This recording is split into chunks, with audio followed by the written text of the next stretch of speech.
வணக்கம். நான் உங்கள் மோகனா. குழந்தைகளின் நலனை பற்றி நான் பேசுகிறேன். தினத்தந்தி 25/7/2025. கண்ணை மூடிக்கொண்டு நிற்க முடியுமா? பாருங்க, உங்கள் இதை பார்த்துருங்க. நான் படிக்கிறேன், நல்லா பாருங்க. குழந்தைங்க பாருங்க, ஒத்த காலில் நிற்கிறாங்க பாருங்க.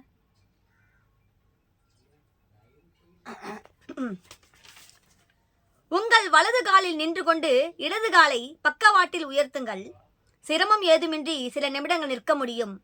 உங்கள் நண்பர்களையும் நிற்கச் சொல்லுங்கள், இதில் சிரமம் எதுவும் இல்லை என்று கூறுவார்கள். இப்பொழுது உங்கள் நண்பர்களை கண்களை மூடிக்கொண்டு ஒரு காலை பக்கவாட்டில் உயர்த்தி மற்றொரு காலில் நிற்க கூறுங்கள். அவர்களால் ஒரு நிமிடம் கூட கண்களை மூடிக்கொண்டு நிற்க முடியாது. சிலர் தள்ளாடி விழுவார். சிலருக்கு அவர்களின் அறியாமலேயே கண்கள் திறந்து கொள்ளும், அல்லது தூக்கிய கால் தரையை தொட்டுவிடும்.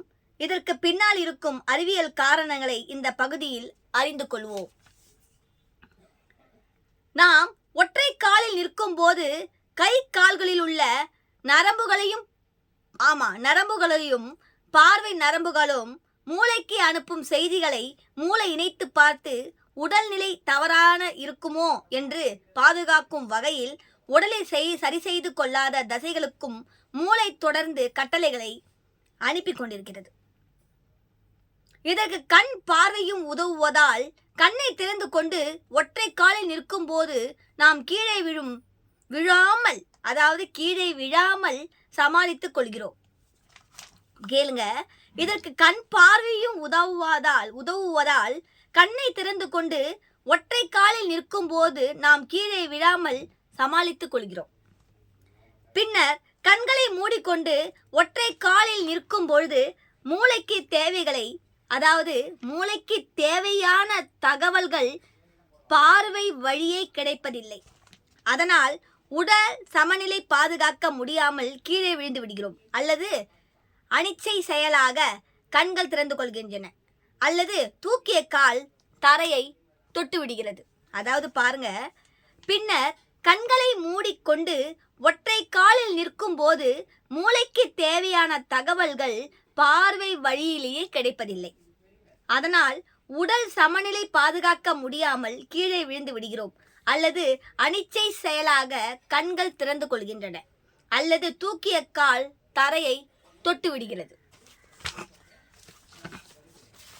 பாருங்க, நான் உன் மீது அன்பு செலுத்துகிறேன். அதாவது குழந்தைங்க மேல நம்ம அன்புகள் குறைஞ்சு கொண்டே இருக்கிறது. நாளடைவில் அது கொஞ்சம் கொஞ்சமா குறைஞ்சிட்டு இருக்கு. அதை தான் இந்த படத்தின் மூலம் நம்மளுக்கு இந்த படம் நம்மளுக்கு அது எடுத்து காட்டுது. பாருங்க, படிக்கிறேன்.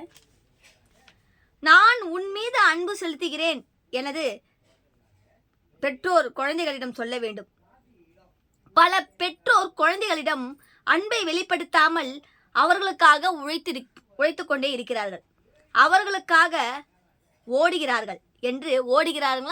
உழைக்கிறதுக்காக ஓடுறாங்க என்று சொல்லி குழந்தைகளோடு இருப்பதே இல்லை. அன்பை எதிர்பார்ப்பது எல்லா உயிரினங்களின் அடிப்படையான எதிர்பார்ப்பு அந்த வகைப்படும். குழந்தைகள் பெற்றோரிடம் அன்பை எதிர்கொள்ளாமல் அவர்களுக்கு நீங்கள் வாங்கி கொடுக்கும் பொருட்களை விட நான் உன்னை அன்பாக செயல்படுத்துகிறேன், உன்னோடு நேரம் செயலெழுகிறேன். அதாவது குழந்தைங்க கிட்ட நம்ம வேலைக்கு காலையில் போயிட்டு சாயந்தரம் இல்லை நைட்டு 8 மணி 9 மணிக்கு நம்ம வர்றதுனால என்ன ஆகுது, அந்த குழந்தைங்களுடைய மனம் அப்படியே வாடி விடுகிறது. ஐயோ, நம்மளுக்கு அப்பா இல்லையே, அம்மா வேலைக்கு போயிட்டாங்களே, அப்பா வேலைக்கு போயிட்டாங்களே, இல்லை 2 பேருமே வேலைக்கு போயிட்டாங்களே, நம்ம சாயந்தரத்தில் நம்ம என்ன பண்ண போகிறோம், அண்ணனோ தங்கச்சியோ அக்காவோ தம்பியோ அப்படி இருக்கும் பட்சத்தில் அந்த குழந்தைங்களுடைய முகம் ரொம்ப வாடுறதுன்னு சொல்லிட்டு இதில் சொல்லியிருக்காங்க. நல்லா பாருங்க. செயலிடுவதில்லை, உன்னோடு நேரம் செலவிடுவதில்லை என்று சொல்வது நாம் நமது பெற்றோரால் அன்பு செயல்பட்டு விடுகிறோம். அதாவது நாம் அன்பை செயல்படாமல் விடுகிறோம். உணர்வை குழந்தைங்களுக்கு கொடுங்கள். அதாவது உங்களுடைய உணர்வை, உங்களுடைய அன்பை, உங்களுடைய உங்களுடைய வந்து ஒரு பாதுகாப்பை வந்து நீங்கள் வந்து குழந்தைங்க கிட்ட கொடுங்க. நீங்கள் வாங்கின்னு போகிற பிஸ்கெட்லேயோ சிப்ஸ்லேயோ முறுக்குலேயோ உங்களுடைய அன்பு வெளிப்படுத்த முடியாது. அவர்களிடம் ஒரு 10 நிமிடமோ ஒரு 1/4 மணி நேரமோ நீங்கள் உட்காந்து பேசுங்க. அதாவது நான் கூட இப்போ இந்த சமீபமாக இந்த ஒரு வாரத்தில் நான் வேலைக்கு வந்துடுறேன். ஈவினிங் டைமில் பையன் வந்து ஸ்கூல் விட்டு வந்துடுறான்னா நம்ம வந்து ஃபோன் பண்ணி கேட்குறோம். அவனும் வீட்டுக்கு போகிறாங்க. என்னன்னா நம்ம நம்ம வீட்லேயே இருந்தோம் இல்லையா, இவ்வளோ காலம் நம்ம வீட்டில் இருந்தோம், இவ்வளோ வருஷம் நம்ம வீட்டில் இருந்தோம். அப்போ அவன் வரும்பொழுது நம்ம இருப்போம். இப்போ அவனே போய் அதை பண்ணிக்கிட்டு போகிறான். அவனுடைய வேலைகளையே அவனே பண்ணிக்கிட்டு அவன் ஈவினிங் டைமில் வந்து பண்ணிட்டு போயிடுறான் போது அவனுக்குள்ளே ஒரு சின்ன வருத்தம் இருக்கும். என்னடா நம்ம அம்மா வந்து இவ்வளோ நாளாக வந்து இருந்து நம்மளுக்கு எல்லாமே பணியாற்றி இருந்தாருங்களே, இப்பொழுது அவங்க வந்து வேலைக்கு போயிட்டு ஈவினிங்கில் இப்படி தான் வராங்க, நம்மளால் முடியலையே அப்படின்ற ஒரு சின்ன வருத்தம் இருக்கும். ஆனால் வந்து எல்லா பிள்ளைகளுக்கும் இருக்கும். அதே போல் தான் என்னுடைய குழந்தைக்கும் அது இருக்கும். அதை தான் அவங்க வந்து நான் உன் மீது அன்பு செலுத்துகிறேன் அப்படின்றது ஒரு டாப்பிக்கை வந்து இங்கே கொடுத்துருக்குறாங்க. சிறுவர்களிடத்தில் குழந்தைகளிடத்தில் பெற்றோர்கள் மிகவும் அன்பாகவும் பாசமாகவும் இருக்க வேண்டும் என்பதை தான் இந்த கருத்து வந்து நன்றாக வந்து வலியுறுத்துது. பாருங்க, டயர்களில் வந்து கருப்பு நிறம், நம்ம வந்து லாரி வண்டி அந்த மாதிரிலாம் போகுதுல்ல, அதில் வந்து கருப்பு, இதோ பாருங்க,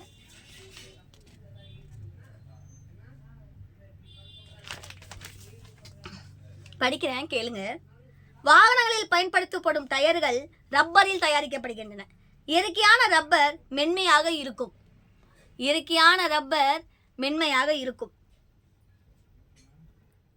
அது கோடை கால வெப்பத்தில் உருகி எளிதில் ஒட்டிக்கொள்ளும். அதாவது கோடை கால வெப்பத்தில் வந்து அது ஒட்டிக்கொள்ளும் தன்மையும் உடையது. குளிர்காலத்தில் உடைந்து ரப்பர் ரசாயன பொருட்களும் மூளை நிலைவுபடுத்தி இந்த வேதியியல் செய்முறை வாள்களை சிங் என்று அழைக்கப்படுகிறது. அதாவது சிங் என்று செயல்பாட்டின் போது ரப்பருடன் காந்தகமும் மற்ற சில வேதியியல் கலவைகளும் சேர்க்கப்படுகின்றன.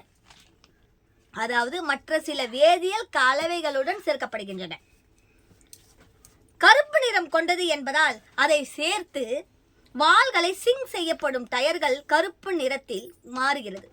இதனால் டயர்கள் எப்போதும் கருப்பு நிறத்தில் உள்ளன. அதாவது என்பதால் அதை சேர்த்து வாள்கள் சிங் செய்யப்படும் டயர்கள் கருப்பு நிறத்தில் மாறுகிறது. இதனால் டயர்கள் எப்பொழுதும் கருப்பு நிறத்தில் உள்ளன. மறுபடியும் படிக்கிறேன் கேளுங்க. வாகனங்களில் பயன்படுத்தப்படும் டயர்கள் ரப்பரில் தயாரிக்கப்படுகின்றன. இயற்கையான ரப்பர் மென்மையாக இருக்கும். அது கோடைக்கால வெப்பத்தில் உருகி எளிதில் ஒட்டிக்கொள்ளும் தன்மையும் உடையது. குளிர்காலத்தில் உடைந்து போகும் தன்மையும் கொண்டது. எனவே தான் அந்த ரப்பர் ரசாயன பொருட்கள் மூலம் நிலைப்படுத்தப்படுகிறது. இந்த வேதியியல் செய்முறை வாள்களை சிங் என்று அழைக்கப்படுகிறது. இந்த வாள்களை சிங் செயல்பாட்டின் போது ரப்பருடன் கந்தகமும், அதாவது காந்தம் சொல்றையா, அது வந்து கந்தகமும் மற்ற சில வேதியியல் கலவைகளும் சேர்க்கப்படுகின்றன. கார்பன் கருப்பு நிறம் கொண்டது என்பதால் அதை சேர்த்து வாள்களை சிங் செய்யப்படும் டயர்கள் கருப்பு நிறத்தில் மாறுகிறது.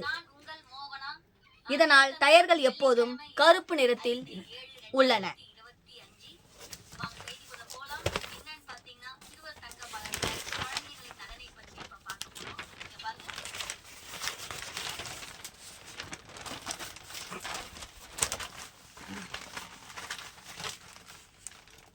இப்ப பாருங்க, அண்ணன் வந்து பாருங்க, அண்ணன் இருக்கிறார். இதில் சும்மா ஒரு சின்ன குறிப்பு போட்டிருக்காங்க, படிக்கிறேன் கேளுங்க. உயரத்தில் மட்டுமல்ல உள்ளத்திலும் உயரமானவர் விஷால் என்று சான்றிதழ் கொடுக்கிறார் துஷாரா விஜயன் அப்படின்னு சொல்லியிருக்காங்க. ஒரு சின்ன ஒரு புகைப்படம் தான் போட்டிருக்காங்க, கரெக்டு. அதே மாதிரி கவின் அவர்களுடைய ஜோடி வந்து இதற்கு கவின் உடன் ஜோடி சேர்ந்த மகிழ்ச்சியில் பிரியங்கா மோகன் அப்படின்னு வந்து ஒரு சின்ன குறிப்பு அவங்க வந்து கொடுத்துருக்காங்க. ஒரு நல்ல ஒரு டிப்ஸாக கொடுத்துருக்காங்க. ஓகே, இத்துடன் இந்த செய்தி அறிக்கை முடிவடைகிறது. நன்றி, வணக்கம். ஆர் மோகனம்.